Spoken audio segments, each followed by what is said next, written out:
Sociology with Dhruv Dikshit channel में मैं ध्रुव कुमार दीक्षित आपका स्वागत करता हूं। आज आपके साथ मैं बात करूंगा संघर्ष सिद्धांत की।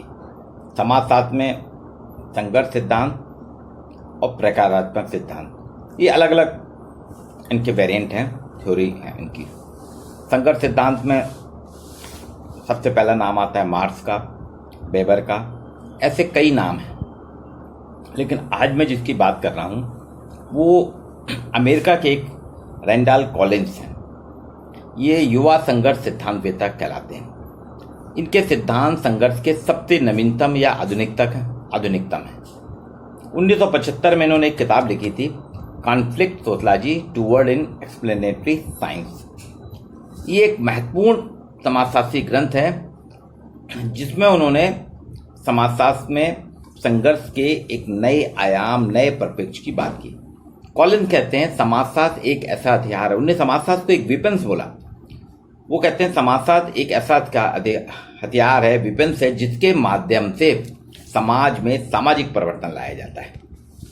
उन्होंने स्थापित करने का प्रयास किया कि समाजशास्त्र सामाजिक प्रघटनाओं का वैज्ञानिक विश्लेषण करने की क्षमता रखता है। और उनका दृढ़ विचार, बिल्कुल स्पष्ट विचार था, संघर्ष संदर्भ द्वारा संघर्ष की अवधारणा के माध्यम से हम सफलतापूर्वक समाजशास्त्रीय विश्लेषण कर सकते हैं। इसलिए इनको युवा संघर्ष सिद्धांतवेत्ता कहा जाता है। कॉलिन जो थे, उनकी बहुत बड़ी विशेषता कि उन्होंने संघर्ष सिद्धांत के जितने भी महत्वपूर्ण तत्व हैं, चाहे वे मार्क्स में हो, सिमेल में हो, डारेंडार्फ में हो, कोजर में हो, इन सभी को एकीकृत करके, यूनाइटेड करके अपने संघर्ष सिद्धांत को प्रेषित किया। कॉलिन्स का समाज को देखने का नजरिया है संदर्भ। वो कहते हैं समाज में कई समूहों में प्रतियोगिता होती रहती है, कंपटीशन होता रहता है। प्रत्येक व्यक्ति या समूह अपने अपने शक्ति के स्रोत होते हैं। मेरा अपना शक्ति का स्रोत है, मेरे समूह का अपना शक्ति स्रोत है, मतलब अपने अपने रिसोर्सेस होते हैं। किसी व्यक्ति की जान पहचान, नातेदारी इतनी ज़्यादा विस्तृत होती है जिससे उसका काम रुक ही नहीं सकता। मैं ये कहूँ कि मेरा कोई बने नहीं, मेरे कई जान पहचान, नातेदारी, रिश्तेदार हैं, उनके रिलेशनशिप से वो मेरे अपने रिसोर्सेस हैं, उनके माध्यम से अपने सारे काम करता हूँ। वो कहता है, कॉलिन्स कहता है कि सामान्यतः जिसके पास जितने ज़्यादा रिसोर्सेस होते हैं वो उतना ही ज़्यादा सक्सेस होता है। और समाज के अंदर किसी व्यक्ति के बहुत ज़्यादा रिसोर्सेस होते हैं, किसी के पास बहुत कम होते हैं। मतलब जितने ज़्यादा और सुदृढ़ स्ट्रॉन्ग रिसोर्सेस होंगे उतनी ही शक्ति की विश्वसनीयता होगी। डैरेंडॉर्फ ने जो बात की है वो कहता है शक्ति और प्राधिकार जो है सामाजिक संबंधों का आधार है। कॉलिन्स जो कहते हैं कि रिसोर्सेस, समाज के जो रिसोर्सेस हैं वो सामाजिक शक्ति या समाज के पहचान है। उन्होंने मूल आधार माना है रिसोर्सेस को। वो कहते हैं पावर जो है रिसोर्सेस से होता है। कॉलिन्स का जो संघर्ष सिद्धांत है उसका बहुत बड़ा मौलिक योगदान ये है कि वो कहते हैं, बड़ी बारीकी और सफाई से बताते हैं वो, कि संघर्ष का उपागम सामाजिक एकीकरण की प्राप्ति में सहायक है। सोशल इंटीग्रेशन में बहुत ज़्यादा सहायक है, सामाजिक एकीकरण में बहुत ज़्यादा है संघर्ष सिद्धांत उनका। ये जो वो कहते हैं संघर्ष सिद्धांत को उन्होंने माइक्रो लेवल पे जब देखते हैं तो दुर्खीम, मार्क्स और वेबर का प्रभाव दिखता है।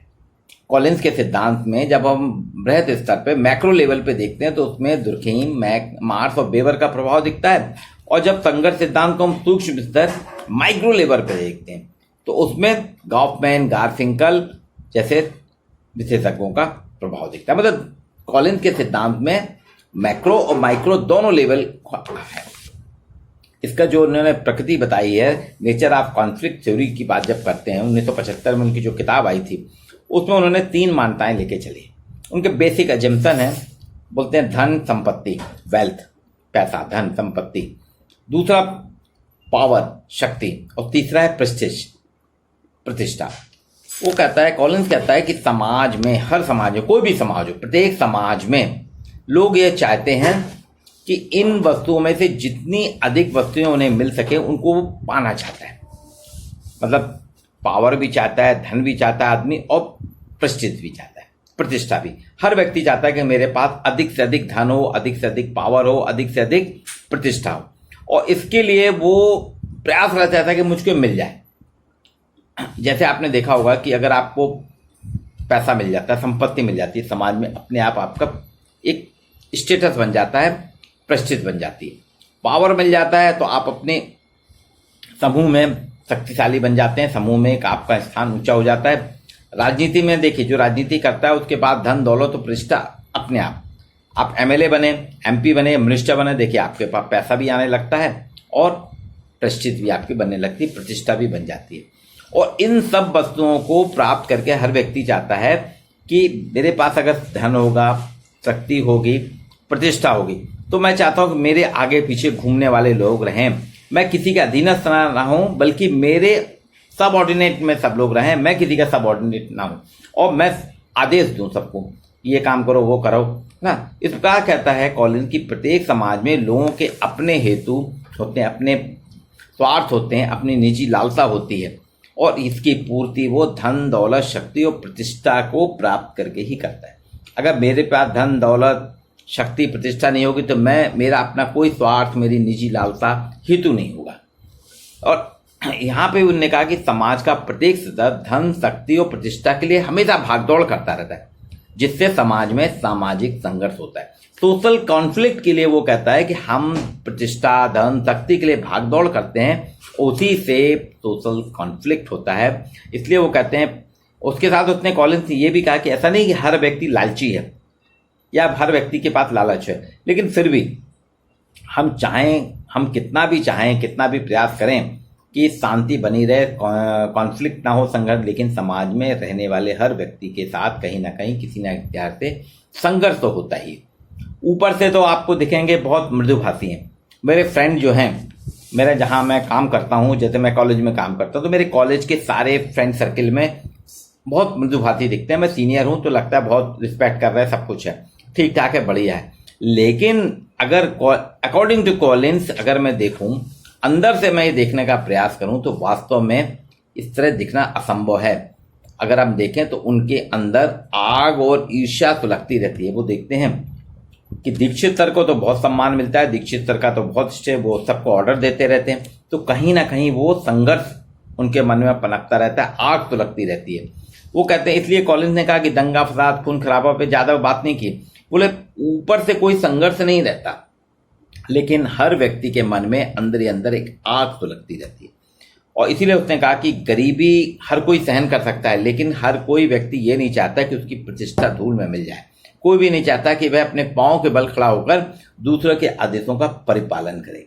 हर व्यक्ति चाहता है, गरीब से गरीब व्यक्ति भी चाहता है कि मेरे आदेश चले, दूसरे के उसमें मैं न चलूं। समाज का छोटे से छोटा व्यक्ति भी होता है, उसकी अपनी गरिमा होती है, और इस गरिमा को अक्षुण्ण बनाए रखने के लिए वो थोड़ी बहुत दौलत शक्ति प्रतिष्ठा पाने के लिए संघर्ष करता रहता है। ये उनका सामाजिक संघर्ष का सिद्धांत है। इसके उसने बताया संघर्ष के सिद्धांत में वो कहते हैं सोर्सेस, रिसोर्सेस की बात करता है। बोले कि जितना संघर्ष सिद्धांत का प्रारंभ जो है, बोले समाज में जो सामाजिक संघर्ष की शुरुआत होती है वो सामाजिक संरचना और परिवर्तन करते हैं। जब कभी भी संघर्ष होता है समाज में, तो इस संघर्ष से कोई ना कोई स्रोत, कोई रिसोर्स, एक खूंटा रहता है। जैसे आपने देखा है ना, बछड़ा बंधा रहता है, गाय के बछड़े बंधे रहते हैं ना खूंटी से, तो वो खूंटी से बंधा बछड़ा मनमानी करता है, उछल कूद करता है और उसी में वो गिर जाता है। तो यह तरीके से वो कहते हैं व्यक्ति का आह्वान करता है। हम हर कोई कहता है ना, लोगों को जिसके पास थोड़ी बहुत ताकत आती है आह्वान करता है, मैं गर्दन तोड़ दूंगा, हाथ पैर मोड़ दूंगा, और फिर वो देखिए अगर उसको सहायता नहीं मिली तो गिर जाता है। तो ये कहते हैं कि यहाँ पे हर व्यक्ति में अपने आप में ईगो आ जाता है और वो संघर्ष को बढ़ावा देता है। आपने 4 प्रकार से संघर्ष के स्रोतेस जो हैं, संघर्ष के जो रिसोर्सेस हैं, स्रोत हैं, उनको 4 प्रकार से बताया। एक भौतिक और तकनीकी, फिजिकल एंड टेक्नोलॉजिकल रिसोर्सेस, इसमें संपत्ति है, साधन है, शिक्षा दीक्षा कुशलता, सर्वाधिक अधिकार है। आजकल तो जिसको कंप्यूटर चलाना आता है, जिसको टेक्नोलॉजी का बहुत ज़्यादा ज्ञान है, वही सबसे ज़्यादा ताकतवर होता है। जिसको टेक्नोलॉजी का ज्ञान नहीं, तो आप देखिए हाथ में हाथ धरे बैठा रहता है, उससे कहता है भाई मेरा ये काम कर दो, वो कर। दूसरा बोलते हैं शारीरिक आकर्षण और शक्ति। वो कहते हैं हर पुरुष या स्त्री का शारीरिक व्यक्तित्व, रंग रूप आदि उसके सामाजिक संपर्कों में सहायक होता है। किसी की अच्छी आवाज होती है, किसी की लंबी गर्दन होती है, गोरा रंग, लंबा कद, ये एक अट्रैक्शन होता है, ये एलिमेंट्स हैं अट्रैक्शन के। आपने देखा होगा कई बार हमारे जो फिजिकल अपीयरेंस होते हैं वो हमारे लिए एक रिसोर्स का काम करते हैं। अब बहुत जगह है दुनिया भर में जो सुंदर स्त्रियां, उनको लेके गली कूचे, आपके मोहल्ले के गली कूचे, यहाँ तो झगड़ा होता है, राष्ट्रों के बीच में भी संघर्ष हो जाते हैं। तीसरा उनका जो है रिसोर्सेस वो बताते हैं, वो है संघर्ष और कौम की विशिष्टता, कॉन्फ्लिक्ट एंड स्पेसिफिकेशन ऑफ कौम। संघर्ष एक ताकतवर स्रोत के रूप में भाग लेने वाली है कौम, यानी जो जैसे हिंदू मुस्लिम कौम है ना, इनमें एक संख्या और इनका मिजाज महत्वपूर्ण होता है। सांप्रदायिक दंगों में आप देखिए, अमुक कौम बहुसंख्यक है, माइनॉरिटी में है, कोई मेजॉरिटी में है, बहुसंख्यक अल्पसंख्यक, तो इसमें जो हिंसा या बहादुरी दिखाने का कोई भी ऐतिहासिक प्रमाण, वो आप देखिए उनके पर्सनालिटी पे डिपेंड करता है। जैसे सिख रेजिमेंट है, गोरखा है, राजपूत है, इन सब का अपना अपना स्थान है।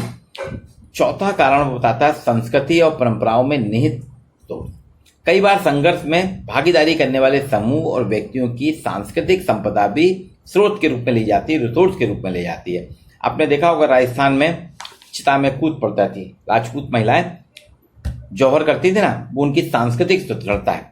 ये सुदृढ़ शक्ति एक स्रोत बन जाती है, लोगों को संघर्ष करने की प्रेरणा देती है। उन्होंने देखा हमारी महारानी ने करा तो बाकी करेंगे, जिससे अन्य राजपूत राजा जो थे वो देखते हैं जब महिलाएं जौहर कर रही हैं तो उनमें एक ताकत आती है, सुदृढ़ता आती है। संघर्ष करने के लिए बहुत बड़ा आधार जो है, कॉलिंस ने कहा, व्यक्ति या समूह के सोर्स होते हैं। यही कॉलिंस का ताकतवर तर्क है। वो जो लॉजिक देता है ना, सबसे स्ट्रॉन्ग लॉजिक जो है कॉलिंस का यही है। वो कहता है व्यक्ति या समूह के जो रिसोर्स होते हैं वही संघर्ष है। भौतिक और तकनीकी स्रोत तो बहुत न्यूनतम होते हैं, काफी कम होते हैं। लोग गरीबी के रेखा के नीचे हैं, कहीं उनके पास आवास है, कहाँ 2 जून लूटी, ये सब में झगड़ता है। लेकिन इनकी शारीरिक शक्ति जो है, उनका आकर्षण या कोमलता उनको लाती है। वो उच्च लोगों के साथ सामाजिक संघर्ष में तो बंधे बनाए होते हैं, अधीनस्थ के साथ में उनके अलग सौदा है, समझौता करता है। तो वो ये कहता है कि जो व्यक्ति या समूह है वो खुद अपने आप में एक ताकतवर होता है। गरीब व्यक्ति अपना ताकत शक्ति कहाँ देखता है अपने ग्रुप में, कि मेरे देखिए मैं बड़े लोग का उनका ड्राइवर हूँ, मिनिस्टर का ड्राइवर हूँ, ये उसमें एक फीलिंग्स रहती है। और कॉलिंस का जो है सामाजिक स्ट्रेटिफिकेशन, सामाजिक स्त्रीकरण का विश्लेषण भी उसने 3 आधार पे किया, 3 स्रोतों से, धन, दौलत, शक्ति और प्रतिष्ठा। वो समाज में सोशल स्ट्रेटिफिकेशन को भी उसने धन, दौलत, शक्ति और प्रतिष्ठा के आधार पर बांटा है। बोले कुछ लोगों के पास इन स्रोतों के कारण समाज में गैर बराबरी होती है, और इस गैर बराबरी को बांटने के लिए, इस गैर बराबरी को दूर करने के लिए संघर्ष करते हैं। वो कहते हैं मार्क्स का जो संघर्ष का कारण था उत्पादन की पद्धति थी। उन्होंने उसको स्पष्ट किया, तुलनात्मक कंपैरेटिव स्टडी करके बताया कि मार्क्स का संघर्ष का कारण उत्पादन पद्धति है। बेबर का जो व्यवस्था का है, बेबर की जो वर्ग व्यवस्था है, वो शक्ति, प्रतिष्ठा और राजनीतिक दल है। बेबर ने वर्ग व्यवस्था को शक्ति, प्रतिष्ठा और राजनीतिक दल बताया। वहीं डैरेंडॉर्फ ने संघर्ष का कारण प्राधिकार संबंधों की चौड़ी खाई माना है। वो कहते हैं ये सारे कॉलिंस कहते हैं संघर्ष के न्यूनतम स्रोत हैं, लेकिन उसने मार्क्स, बेवर और डैरेंडॉर्फ के जो सिद्धांत, उसका न्यूनतम रिसोर्स है, काफी कम स्रोत है। बोले जिस व्यक्ति या समूह के पास न्यूनतम स्रोत है वह संघर्ष का आह्वान कर ही नहीं सकता। बोले वो तो डिमांड ही नहीं कर, वो तो बुला ही नहीं सकता संघर्ष को। लेकिन संवेग में आकर अगर वो आह्वान कर बैठता है तो देखते ही देखते उसकी सांस फूल जाएगी। इसलिए वो कहता है स्रोत की स्थिति कमजोर और खस्ता है। समाज में संघर्ष तभी होता है जब आपके पास रिसोर्सेस आपके मजबूत हों।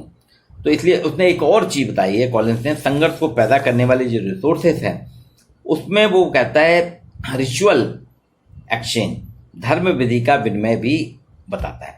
बोले इसमें व्यक्तियों की धर्म विधि जो होती है, रिचुअल्स जो हमारे होते हैं, धार्मिक क्रियाकलाप होते हैं, उसमें व्यक्तियों की भागीदारी होती है।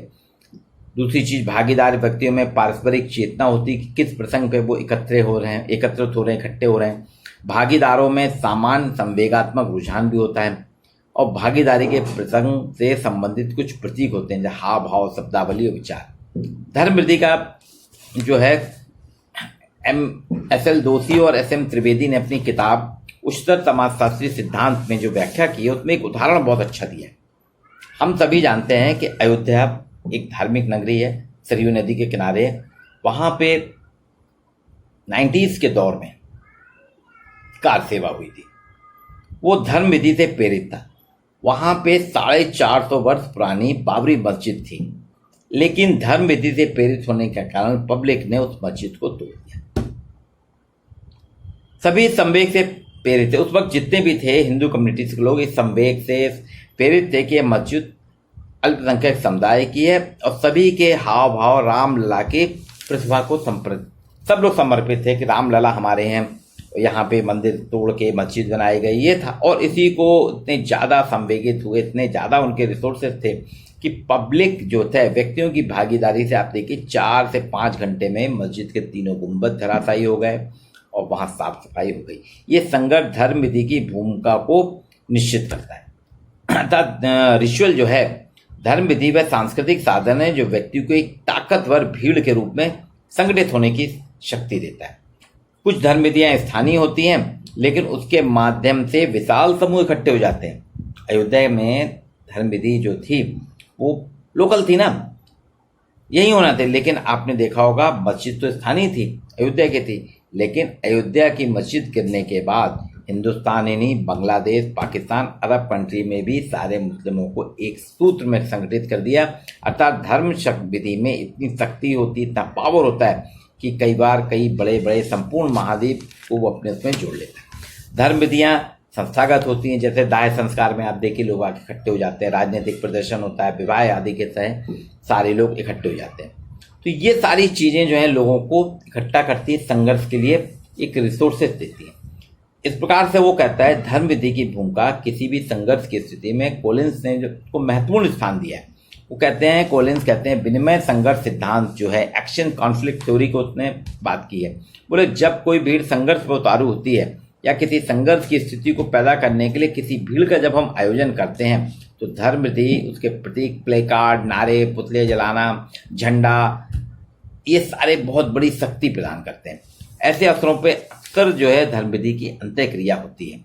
कॉलिंस का ये जो सिद्धांत है, संघर्ष का सिद्धांत है, रिसोर्सेज पे बात करता है ना कॉलिंस ने जितने भी अपने संघर्ष सिद्धांत की बात की है उसने रिसोर्सेज की बात की। बोले व्यक्ति के पास जितने ज़्यादा रिसोर्सेज होंगे, जितने ज़्यादा सुदृढ़ या स्ट्रॉन्ग रिसोर्सेज होंगे, उतना ही ज़्यादा संघर्ष भी स्ट्रॉन्ग होगा।